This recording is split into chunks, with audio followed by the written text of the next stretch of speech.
There is a moment that comes for almost every man who has ever loved and lost. It arrives in the quiet hours, when the weight of loneliness presses against his chest. It arrives in the form of a text message, a missed call, a name that lights up his phone after months of silence. She is back, and every instinct in him screams to respond, to forgive, to take her back. But what he does not realize, what he cannot see through the haze of longing, is that her return is not a gift. It is a test, and how he responds to that test will define the rest of his life. The Stoic philosophers understood something that modern culture has largely forgotten. People do not leave relationships by accident. They leave because they have calculated that their life will be better without you. They have evaluated your worth, measured it against their desires, and found it wanting. And when they return, it is not because they have had a change of heart. It is because their calculation was wrong. They overestimated their own value and underestimated yours. And now they are back, hoping you have not figured out what they already know. The philosopher Seneca wrote that nothing is so bitter as a man who has lost his way and cannot find it again. When a woman leaves you, she has lost her way. She has made a choice that she believed would lead her to something better. And if you take her back, you are not helping her find her way. You are telling her that her choice had no consequences. You are telling her that she can leave, shop around, fail, and return without losing anything. That is not love. That is not forgiveness. That is self-destruction dressed up as compassion. Let us be honest about what happens when a woman leaves. Women do not leave to go down. They leave to go across or up. When a woman leaves a man, she is convinced she can find better, or at least equal. She is looking for what I call the V2 of you. It is you, but with upgrades. At least 2 upgrades. Anything below that, she will not commit to. She will keep him in what I call situationship status. She will use him for attention, validation, and temporary comfort, but she will not give him the title of boyfriend. She is waiting for the real upgrade. This is not a judgment. It is simply how the psychology of mate selection works.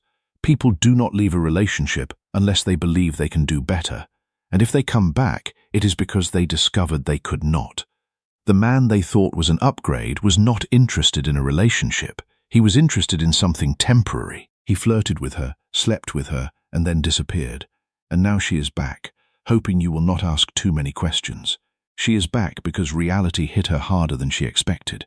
She learned the hard way that a man with status, money, or good looks flirting with her does not mean he wants to take her home to his mother. Most women learn this lesson late, and the ones who leave and come back are the ones who learned it the hardest way of all. But here is the truth that most men cannot accept. When a woman leaves you, she is betting against your worth. She is saying, I believe I can find someone better than you. And when she comes back, she is not admitting she was wrong about you. She is admitting she was wrong about her own value. She thought she could do better, and she could not. And now she wants you to be her consolation prize. The Stoic philosopher Epictetus taught that we should not seek to have events happen as we wish, but to wish them to happen as they do happen. When a woman leaves, that is an event. It happened. You cannot control it, but you can control how you respond. And the Stoic response is not to take her back.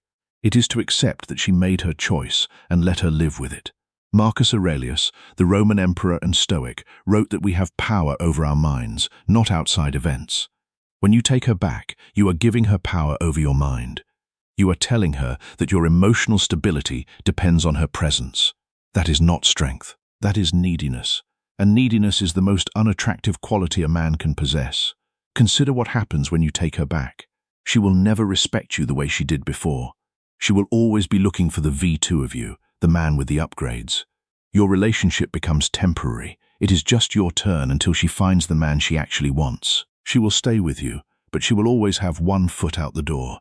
She will always be scanning for something better. And the worst part? The man she leaves you for probably will not even date her. He will just sleep with her. And then, when he ghosts her, she will come running back to you for validation, for comfort, for an ego boost. And you, if you are foolish enough to take her back, will be the man who accepted being second best. The philosopher Seneca also wrote that the greatest cure for anger is delay. In other words, do not make decisions when you are emotional. When she comes back, you will feel a flood of emotions: relief, hope, love, the desperate need to believe that this time will be different. But that is exactly when you must delay. You must not make a decision in that moment. You must step back, breathe, and ask yourself one question. If she walked out that door again tomorrow, would I be surprised? If the answer is yes, then you have not learned anything. If the answer is no, then you already know what you need to do. The philosopher Epictetus taught that no great thing is created suddenly, and the self-respect that allows a man to say no to a woman who left him is no exception. It is built through the accumulation of small choices. Each time you choose yourself over her, you build that self-respect. Each time you choose dignity over desperation, you build that self-respect. Each time you choose to believe that you deserve someone who chooses you the first time, you build that self-respect. And as you build it, it becomes part of who you are. It becomes part of your presence. And that presence is what will draw the right woman to you. The woman who does not need to leave to realize your value. The woman who stays because she already knows. Let me tell you a story. A man I know, let us call him Marcus, was in a relationship for 6 years. He loved her deeply. He gave her everything he had. And one day, she told him she was not happy. She said she needed space. She said she needed to find herself. She left him for a man she met at work. Marcus was devastated. He spent months in a fog of grief and confusion. He could not understand what he had done wrong. He replayed every conversation, every argument, every moment he could have been better. He blamed himself. He convinced himself that if he had just been more attentive, more successful, more interesting, she would have stayed. Then, 8 months later, she came back. She called him one night, crying. She said she had made a terrible mistake. She said the other man was not what she thought he was. She said she missed him. She said she wanted to try again. Marcus felt his heart leap. Every instinct in him wanted to say yes. This was the moment he had been waiting for. This was his second chance. But something stopped him. He remembered the nights he had spent alone. The weekends where he had nothing to do because his entire social life revolved around her. The way he had to rebuild himself from the ground up because she had taken everything when she left. He remembered the weight of her absence and the strength he had found in surviving it. He looked at his phone, took a deep breath, and said, "I am glad you are okay. But I cannot do that. You made your choice. I made mine. And my choice is to move forward, not backward." She was silent. Then she started crying harder. She called him cruel. She called him cold. She said he never really loved her. Marcus stayed calm. He said, "I loved you more than I have ever loved anyone. That is exactly why I cannot do this again, because I will not be someone's second option. I will not be the man you come back to when the one you chose does not choose you." He hung up the phone, and in that moment, something shifted in him. He felt a sense of peace he had not felt in years. He had passed the test. He had chosen himself. He had proven to himself that he was worth more than the woman who had left him believed. He had become the man who could not be controlled through fear of loss, because he had already lost everything and rebuilt from nothing. He had become the man who could not be manipulated through need, because he no longer needed anyone to complete him. He had become the man who could not be diminished by people who had not paid the price he had paid, because he knew exactly what he was worth. He had become the most dangerous man in the world, not because he was violent or aggressive, but because he could not be broken twice. The philosopher Epictetus wrote that it is not what happens to us, but how we react to it that matters. Marcus chose to react with self-respect, and that choice changed the entire trajectory of his life. He met a new woman a year later. She was different. She did not play games. She did not leave when things got hard. She stayed. She chose him. And she chose him every single day. She told him one night, "I have never met a man who was so sure of himself. Not arrogant, but sure. It is what drew me to you. It is what keeps me here." Marcus smiled. He knew that certainty had not come easily. It had been forged in the fire of his greatest loss. It had been built in the silence of his loneliest nights. It had been earned by saying no to the woman who had left him. The poet Rainer Maria Rilke wrote that love consists in this, that two solitudes protect and border and greet each other. Marcus had learned that a man cannot truly greet another soul until he has made peace with his own solitude. And he had done that. He had sat with his own loneliness and become friends with it. He had learned that being alone was not the same as being lonely, and that lesson made him ready for the woman who would eventually stay. So, here is the hard truth. If she left you, she bet against your worth. She looked at you and said, "I can do better." And she lost. She lost because the men she thought were better were not interested in her. They were interested in what she could give them temporarily. And when they got what they wanted, they left. And now she is back, hoping you are still the same man she left. But you are not. You have been forged in the fire of her absence. You have rebuilt yourself from the ground up. You have learned to stand on your own 2 feet, and you do not need her validation anymore.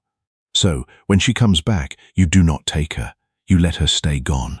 You let her live with the consequences of her choices. You let her understand that you are not a backup plan.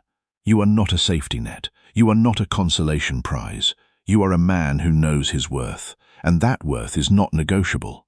The Stoic philosopher Seneca wrote that it is not that we have a short time to live, but that we waste a lot of it. When you take her back, you are wasting precious time. You are wasting time that could be spent building something real with someone who actually chooses you. You are wasting time that could be spent becoming the man you were always meant to be. And you are wasting the lesson that her leaving was supposed to teach you. The lesson that you are enough, that you do not need her, that you can survive without her, that you can thrive without her. The philosopher Epictetus also wrote that if you want to improve, be content to be thought foolish and stupid. Let that sink in. When you refuse to take her back, you will be judged. People will call you cold. They will call you bitter. They will say you never really loved her. But those people have not walked your path. They have not sat in the silence of their own healing. They have not built themselves from the ashes of their own destruction. And their opinions do not matter. What matters is that you can look yourself in the mirror and know that you respected yourself.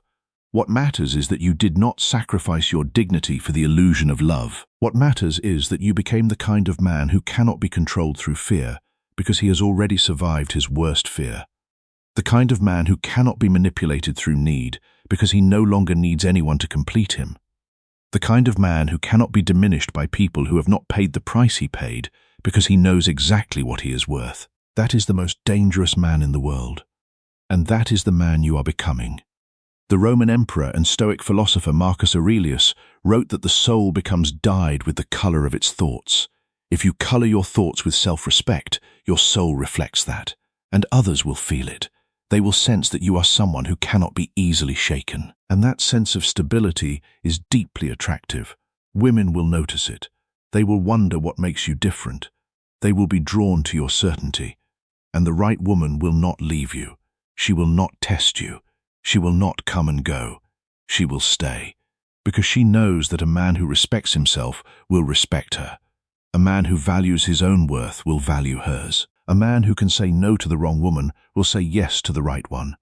And she will be grateful for every woman who left you before her, because those women made you the man she gets to love. If you are reading this and she just left, I know it hurts. I know you want to text her. I know you want to believe that this time will be different. But I am telling you, do not do it. Let her go. Let her stay gone. Because the man who walks away from a woman who left him is not losing anything. He is gaining everything. He is gaining his self-respect. He is gaining his freedom. He is gaining the knowledge that he can survive anything. And that knowledge is worth more than any relationship that was built on a foundation of disrespect. The philosopher Epictetus taught that no great thing is created suddenly. And the self-respect that allows a man to let her go is no exception. It is built through the accumulation of small choices. Each time you choose yourself over her, you build that self-respect. Each time you choose dignity over desperation, you build that self-respect. Each time you choose to believe that you deserve someone who chooses you the first time, you build that self-respect. And as you build it, it becomes part of who you are. It becomes part of your presence. And that presence is what will draw the right woman to you. The woman who does not need to leave to realize your value. The woman who stays because she already knows. So, never let her come back. Never let anyone come back who left you. Because you are not a second choice. You are not a safety net. You are not a consolation prize. You are a man who knows his worth. And that worth is not negotiable. Stay dangerous. Keep building. Keep growing. And remember The best revenge is not taking her back. The best revenge is becoming the man she wishes she had never left. The best revenge is living a life so full, so rich, so complete that she becomes nothing more than a footnote in your story. The best revenge is never needing her again. That is the Stoic path. That is the path of the dangerous man. And that is the path that leads to freedom.